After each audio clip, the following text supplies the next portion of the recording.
पिंपळनेरमध्ये रमजान ईद मोठ्या उत्साहात साजरी, हिंदू मुस्लिम एकोप्याचा दिला सुंदर संदेश। धुळे जिल्ह्यातील पिंपळनेर शहरात रमजान ईदचा सण मोठ्या उत्साहात आणि आनंदात साजरा करण्यात आला। या निमित्ताने हिंदू मुस्लिम बांधवांनी एकत्र येत सामाजिक एकोप्याचा प्रेरणादायी संदेश दिला। सकाळी ईदगाह मैदानावर मुस्लिम बांधवांनी ईदची नमाज अदा केली। नमाजानंतर एकमेकांना मिठी मारून ईद मुबारकच्या शुभेच्छा देण्यात आल्या। विशेष म्हणजे यावेळी हिंदू बांधवांनीही उपस्थित राहून मुस्लिम समाजाच्या आनंदात सहभागी होत एकतेचे दर्शन घडवले। शहरातील विविध भागांमध्ये गोडधोड पदार्थांचे वाटप करण्यात आले। लहान मुलांपासून ते ज्येष्ठांपर्यंत सर्वांनी या सणाचा आनंद लुटला। सामाजिक सलोखा आणि बंधुभाव जपण्याचा संदेश या निमित्ताने देण्यात आला।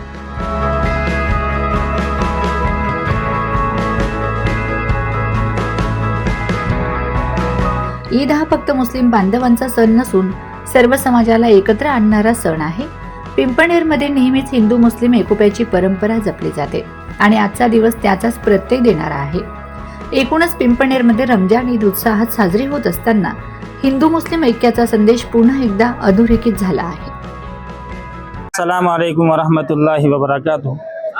तमाम मुसलमानों को हम सब की तरफ से, पिंपलनेर वालों की तरफ से ईद की मुबारकबाद है। आज अल्हम्दुलिल्लाह जो है हमने पिंपलनेर में ईदगाह के ऊपर आकर जो है ईद की नमाज अदा की कि अल्लाह रब्बुल इज़्ज़त ने रमज़ान का मुबारक महीना अता फरमाया था। हमने अपनी तरफ से कोशिश करके इस मुबारक महीने को गुजारा है और हम उसके ऊपर अल्लाह का शुक्र अदा करते हैं, और जो कमियां कोताहियां रह गई है उसके ऊपर हम अल्लाह से शर्मिंदा हैं।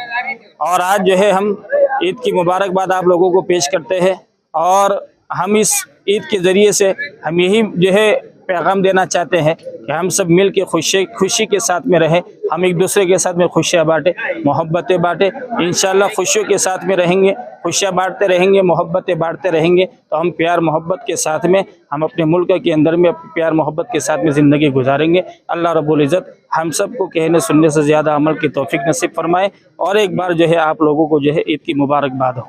अस्सलामु अलैकुम वरहमतुल्लाहि वबरकातुहू। Bureau report, Navapur Express News, Rafiq Shaikh, Pimpalner.